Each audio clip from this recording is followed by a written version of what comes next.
चर्चा आप दानिश रिजवान की कर रहे हैं, वो संभवतः हम के प्रवक्ता नहीं हैं।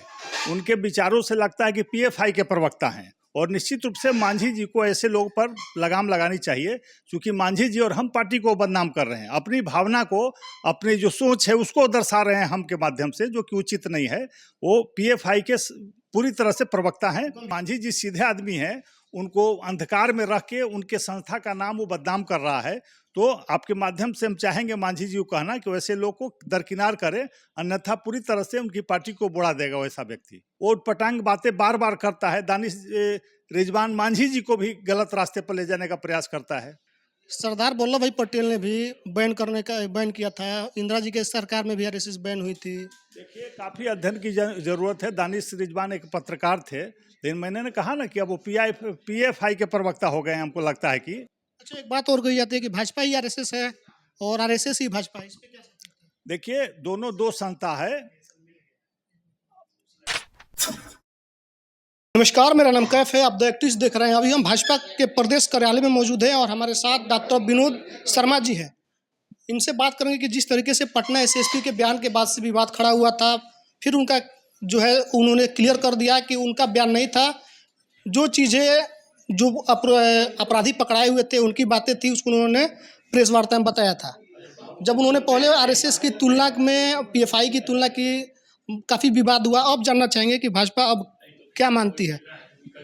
देखिए, सीनियर एसपी ने सारी बातें स्पष्ट कर दी है कि पीएफआई के स्क्रिप्ट जो पकड़ाए थे उसमें एक चर्चा थी कि हम आरएसएस के तर्ज पर युवाओं को ट्रेनिंग देते हैं। उस बात को ही उन्होंने पढ़ा था, उनका वो कोई बयान नहीं है और न उनकी वैसी कोई भावना थी। तो एक तरह से उन्होंने खेद व्यक्त कर दिया है। इस पर हम लोग को अब कुछ नहीं करना है, क्योंकि एक अच्छे अफसर हैं और उन्होंने स्वीकार किया कि इस बात को दूसरे ढंग से कहना चाहिए था, वो नहीं कह पाए थे। तो आप लोग उसके बाद तुरंत मांग होने लगा कि बर्खास्त किया जाए। आपके दरभंगा से जो सांसद है उन्होंने कहा कि देशद्रोह का मुकदमा चले, इस पे क्या कहेंगे? नहीं, पूरे देश से आवाज़ उठी थी, कोई एक व्यक्ति नहीं। हम लोगों ने, सारे लोगों ने कहा था कि अगर उन्होंने ऐसा वक्तव्य दिया है कि जिस तरह से पीएफआई संस्था उस तरह से आरएसएस के तरह काम करती है, उस पर हम लोग का कहना था। लेकिन उन्होंने क्लियर कर दिया कि हमारी ऐसी कोई भावना नहीं, मैंने स्क्रिप्ट पढ़ा है, हमने अपनी बात नहीं कही है। तो उसके बाद कुछ नहीं रह जाता है, इसलिए एसपी पर हम लोग कुछ नहीं कहना है। इस बयान के बाद से आपके साथ में जो सरकार में शामिल है हम पार्टी के प्रवक्ता, उनका बयान है कि आरएसएस ट्रेनिंग देती है। अगर एसएसपी साहब ने कहा तो क्या गलत कहा? अगर वो कह भी दिए होते, मान लीजिए कि उनका मानसा नहीं था, अगर कहे होते तो आप लोगों का क्या स्टैंड? देखिए, वो चर्चा आप दानिश रिजवान की कर रहे हैं, वो संभवतः हम के प्रवक्ता नहीं हैं।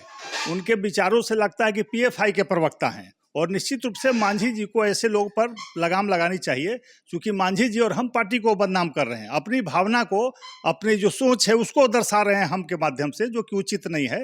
वो पीएफआई के पूरी तरह से प्रवक्ता हैं। गंभीर आरोप लगा रहे हैं सर। मैं कहा कि कोई पीएफआई का प्रवक्ता हो जाए तो उसको क्या कहा जाए।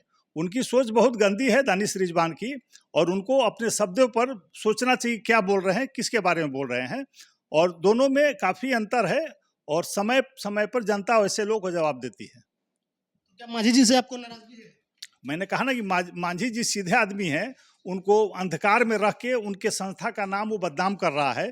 तो आपके माध्यम से हम चाहेंगे मांझी जी को कहना कि वैसे लोग को दरकिनार करें, अन्यथा पूरी तरह से उनकी पार्टी को बुड़ा देगा वैसा व्यक्ति। बुरा देंगे? नहीं, बुरा रहा है, सारा लोग देख रहा है कि वो अपना बैनर का उपयोग कर रहा है हमका। और पटांग बातें बार बार करता है। दानिश रिजवान मांझी जी को भी गलत रास्ते पर ले जाने का प्रयास करता है। मांझी जी को बहका दिया गया है आपके हिसाब से? नहीं, उनको सही बात की जानकारी नहीं दिया जाता है। उनको अपना समय नहीं देख पाते होंगे दानिश रिजवान क्या बोल रहे हैं। तो निश्चित रूप से उनको पता करना चाहिए कि उनके बैनर का गलत दुरुपयोग हो रहा है।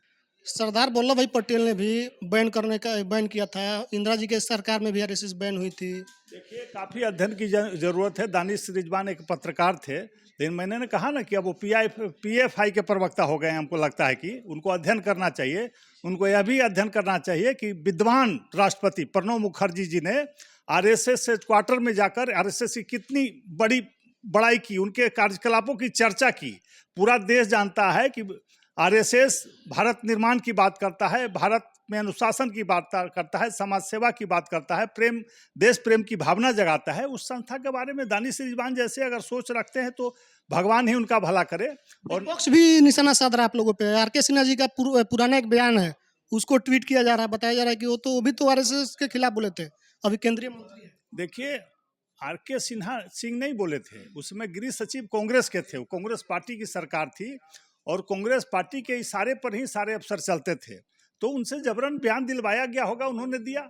अब उन्होंने अपनी गलती स्वीकार कर दी, भाजपा में आ गए अपने, स्वीकार कर लिए, निश्चित रूप से वो गलती। कुछ आया नहीं सर। ना आप जाके उनसे ना बात कीजिए, अब हम कैसे उनका वीडियो दिखा देंगे। मैंने कहा ना कि वो कांग्रेसी के दबाव में, कांग्रेस पार्टी के दबाव में बयान दिया था, और जब उनको लगा कि हमसे गलती हो गई तो अपने सारे पापों को धुलने के लिए भाजपा में आ गए कि हम आगे से इस तरह की बात ना करें। अच्छा, एक बात और कही जाती है कि भाजपा ही आरएसएस है और आरएसएस ही भाजपा है, इस पे क्या कहते हैं? देखिए, दोनों दो संस्था है।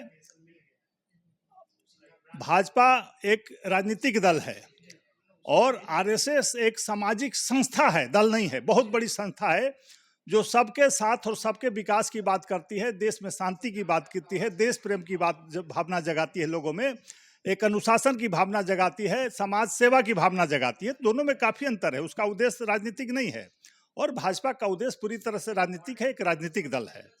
अभी स्पष्ट हो गया कि कोई नाराजगी नहीं है एसएसपी साहब को लेकर? ना कोई नाराजगी, उन्होंने स्पष्ट कर दी अपनी बातें, और सच्चाई में स्क्रिप्ट उन्होंने पढ़ा था, उनकी वो भावना नहीं थी, ना उनका बयान था। चलिए, तो हमारे साथ थे भाजपा प्रवक्ता, इन्होंने साफ तौर पे कहा कि एसएसपी साहब ने जब क्लियर कर दिया है कि वो स्क्रिप्ट था जिसको हमने पढ़ा, तो उनको लेकर कोई नाराजगी नहीं है, एक अच्छे से काम कर रहे हैं, ये भी बात इन्होंने कहा। और हम पार्टी के प्रवक्ता पे सीधा सीधा निशाना कि उन्होंने हमको भी गुमराह किया है, जीतन राम मांझी को गुमराह करके अपनी बातें रखते हैं। जो भी प्रतिक्रिया कमेंट करके बताइए, फेसबुक पर देख रहे हैं शेयर कीजिए, यूट्यूब पर देख रहे हैं तो घंटे पे सब्सक्राइब कीजिए। धन्यवाद।